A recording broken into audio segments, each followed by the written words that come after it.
Good morning. Pleased to be joined with Vice Chair Ted Lieu as always. At midnight, the federal government officially shut down because Republicans failed to fix the healthcare crisis that they've created. This is a sad, serious, and somber moment for the country. Americans are already facing a dual affordability and healthcare crisis thanks to Donald Trump's tariffs and Republicans' big ugly law. And now, because Republicans refuse to come to the table and negotiate with Democrats, Americans can suffer even more. We were elected to solve the problems of this country, not make them worse. And that's exactly what Donald Trump and his Republican henchmen are seeking to do. From the beginning of the Trump administration, Republicans have shown us that they have made their priorities clear. First, their signature legislative achievement. Republicans passed the largest cut of healthcare in American history, all to provide a tax benefit to corporations and billionaires. I wish that it was an exaggeration, but it's the truth. Democrats didn't greenlight this cruel, costly healthcare cuts, and now we continue to stand against them. Preserving and expanding access to quality, affordable care has always been House Democrats' top priority. It should come as no surprise to Republicans that we wouldn't support their agenda that dismantles healthcare, makes it more expensive, and puts it out of reach for hardworking families. That's why we've done everything in our power to give Republicans the opportunity to do the right thing, to join with us, to work, to collaborate, to have conversations, to have bipartisan funding bills that look out for the economic well-being of the country. We even laid out our own plan that keeps the government open while ensuring Americans could keep their health care, afford medications, and continue to see their doctors.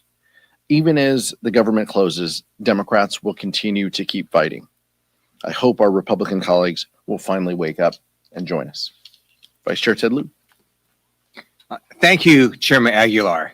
Today is day one of the Republican shutdown.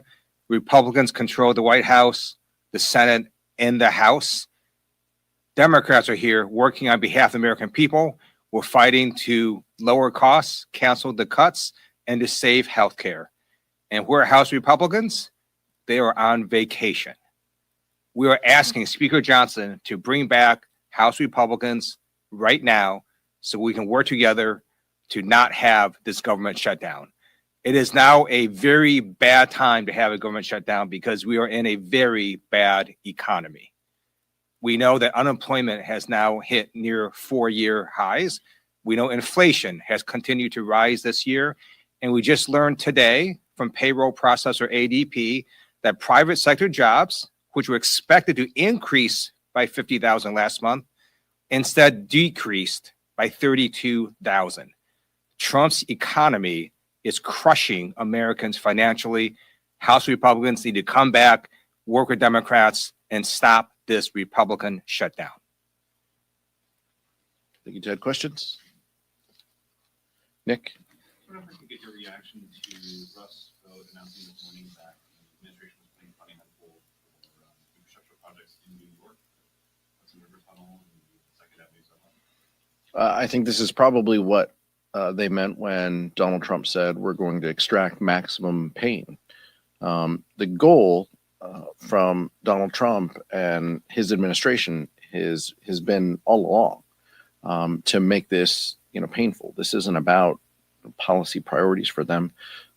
They want to send a message, and if it means hurting people in the meantime, if it means laying people off, if it means congressionally authorized and designated projects don't continue, it's clear that that's what they mean. This is probably under the headline they said will make Democrats will pay a huge price for this, right? Those are their words. So this might mean what they this might be what they mean. Look, this is shameful and it's tough, and it shows that we don't have true negotiating partners, over there. They just want to make this difficult. They've been, cheering this on for months and planning for this. And it's unfortunate that this is what Russ Vought decides to do. As Chairman Aguilar said, the Trump administration is inflicting maximum pain on the American people, including the people of New York and New Jersey. The people of New Jersey have a choice this November. They can support someone that is beholden to Donald Trump or not. Michael? I think, Mr. Chair, this is for both you and the Vice Chair. You as a defense appropriator and Mr. Liu as a veteran, what's your response to P-Tech's speech yesterday? I know that there was a lot going on with the shutdown, but obviously that has big implications. You know, even the president mentioned using American cities as military training grounds. Obviously, when the government opens, you'll have a big role in funding the Pentagon. Again, Mr. Liu, you're a veteran. I wanted to get your thoughts on Mr. Heckseth's speech yesterday. I'll keep mine quick because I'm not the one who's worn a uniform to defend the country like the vice chair. But incredibly, shameful, chaotic, unhinged, inappropriate, and if Republicans can't speak out against what they heard him say, then what are we doing here? All of those points, using service members, putting them in U.S. cities as training grounds, violating posse comitatus. I passed an amendment in appropriations this year that said funds could not be used in violation of posse comitatus. And every Republican, they accepted the agreement. It passed in voice. Chairman Calvert and our Republican colleagues in the full committee of appropriations, passed it. So that's how they feel. They feel this is a non-issue, or they did 2 months ago. I'm curious if they feel things have changed now, and it's unfortunate that we're in this place. But from women not being able to serve in combat, I mean, there's just so many things, Michael. We can go down the litany of terrible ideas and policy positions that the secretary mentioned. By the way, the most unqualified Secretary of Defense that this country has ever seen. So it's hard to take him serious. It's hard to believe him if his lips are moving either. But that's where we are, and it's unfortunate. And I hope that some of our Republican colleagues start speaking against it. But if past his prologue, then they won't. Thank you for your question. We have the most amazing military in the world, and the leadership of our amazing military, we're all gathered together, hundreds and hundreds and hundreds of them. And Donald Trump and Pete Hegseth were expecting rousing applause and standing ovations from our nation's generals, and they were met with silence. It was a silence of the generals. And the generals knew that what Trump was saying was wrong.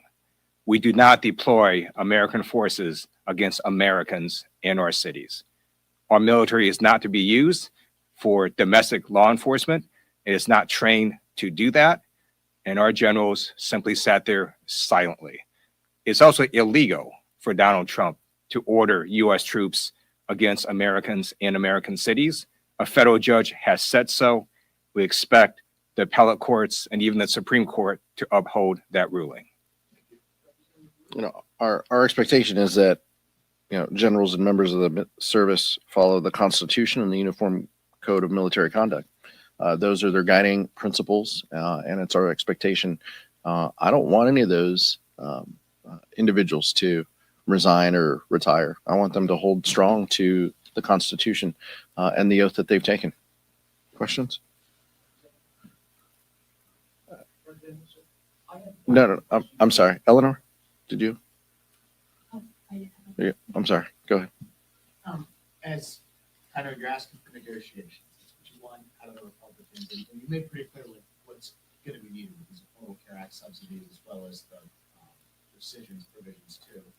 But are you willing to give anything up in order to get that out of this? This is on. Let me back up for those in the cheap seats and for those at home. Republicans control the Senate, the House, and the White House.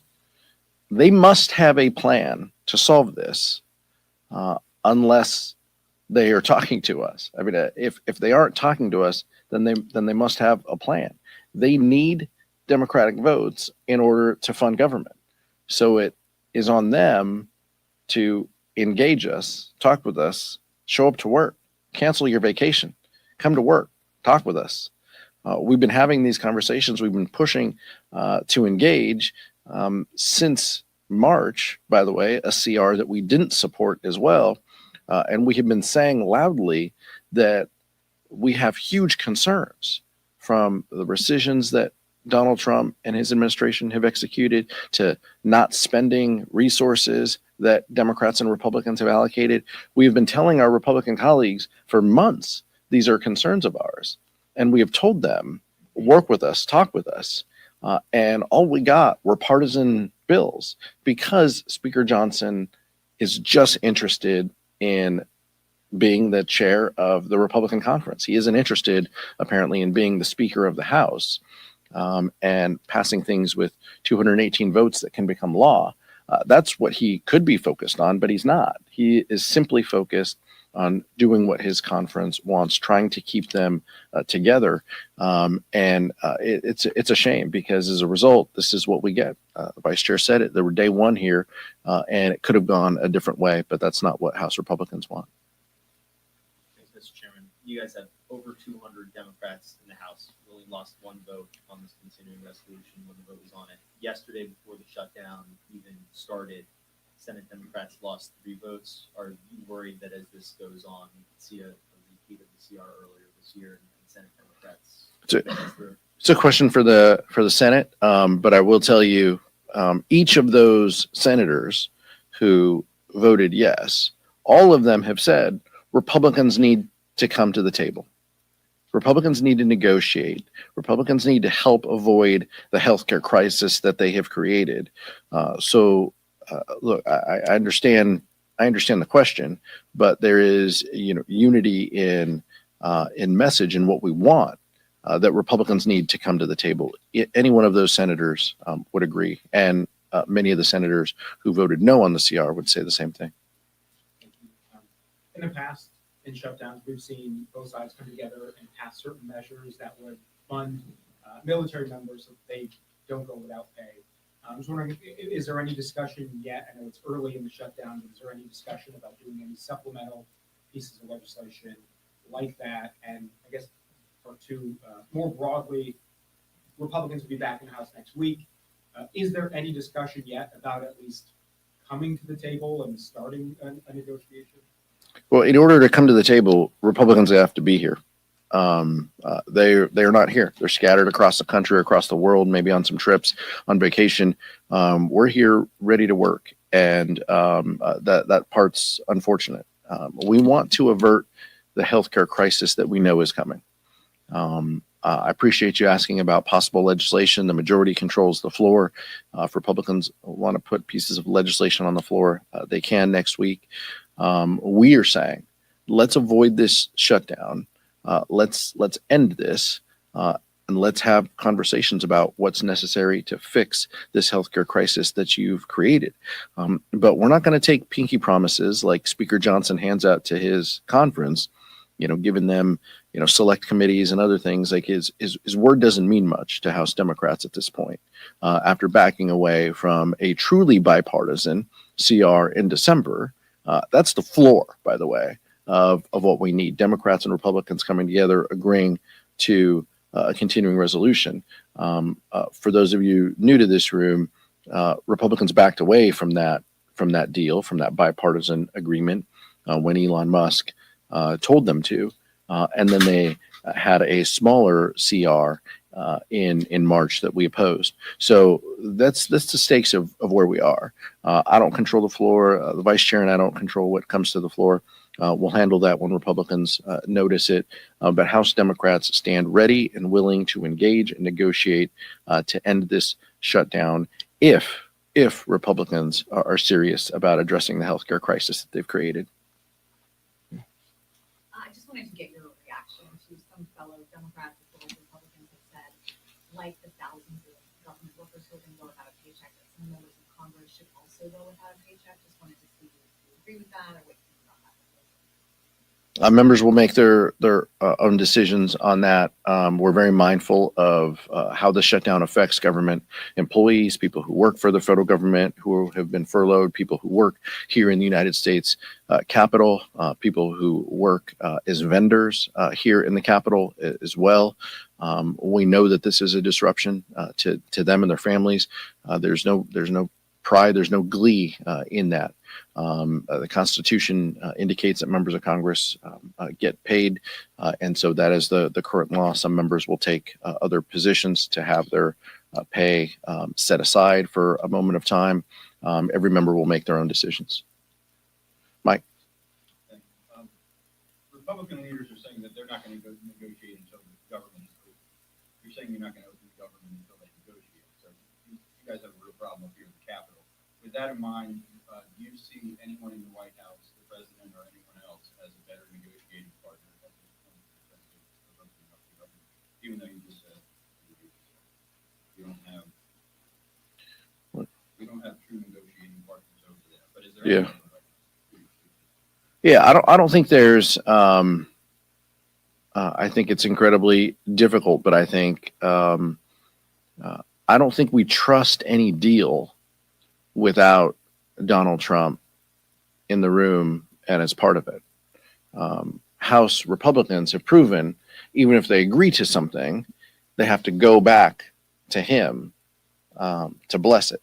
And so I don't think at this point there's a solution without the president being in the room. And I think Leader Jeffries and Leader Schumer said the same thing in the White House, or something similar to the president in the White House. And I don't think that congressional leaders can push back on that at all. It's proven time and time again to be the case. I hope we were in a different situation where we, could engage in that.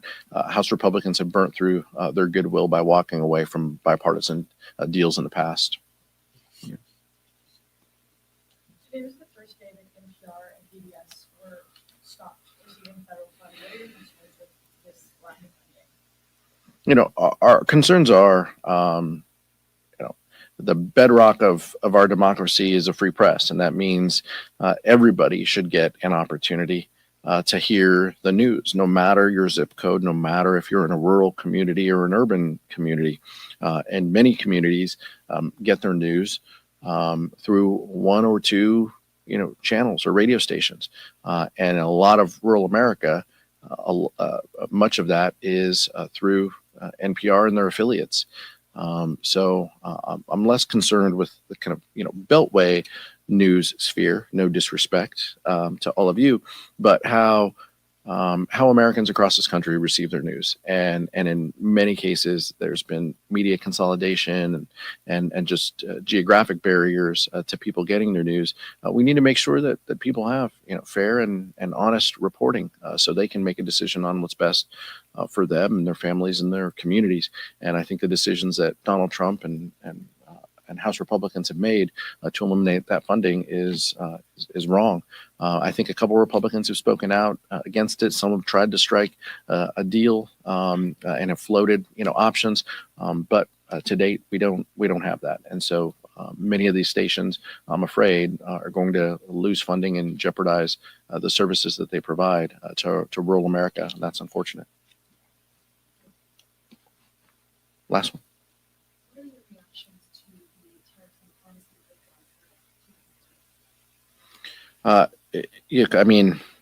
drugs? The tariffs in general that Donald Trump is put forth are terrible for our economy. I'm only pausing and withholding because, if you wait a day or two, he might pull them back, right? He might pull them back and then put them back on again, off again. It's terrible for the economy. It's terrible for the markets, but more importantly, it hurts people. It adds uncertainty to folks. It raises the cost of healthcare. It raises the price of prescription drugs. House Democrats have made it a priority to lower the cost of prescription drugs. That's exactly what we did when we were in control, ensuring that Medicaid has the negotiating power. Medicare has the negotiating power that the VA has in keeping the cost of prescription drugs down. That's a policy that we stand by. That's a policy we would expand if we had our options. We want to lower the cost that people pay for pharmaceuticals. What Donald Trump is doing is raising the costs that pharmaceuticals pay. That is diametrically opposed to what we want to achieve, and it's unfortunate, but it continues down the path of chaos and confusion that his administration has rained upon us for 10 months. The tariffs are making this bad economy even worse. So estimates have come out saying that the average American family is going to pay $2,500 more because of Trump's tariffs. And in terms of pharmaceuticals and healthcare, the reason that we are here today, Democrats, is we are fighting in DC to cancel the cuts, lower the costs, and save healthcare. So the Republicans have massively cut healthcare and Medicaid. You're going to have $500 billion cut come to Medicare if that's not fixed. You have Republicans discontinuing the tax credits for their Affordable Care Act. And in America, if you don't have healthcare coverage and you get really sick, you still get treated at the hospital because we don't let people die. And then those costs get passed along to everybody who does have employer-based healthcare coverage. So those premiums also increase. So we're fighting the lower costs, not only in pharmaceutical drugs, but everywhere in healthcare. And we ask Republicans to stop your vacations and come to DC and work with us. Thank you. Thank you.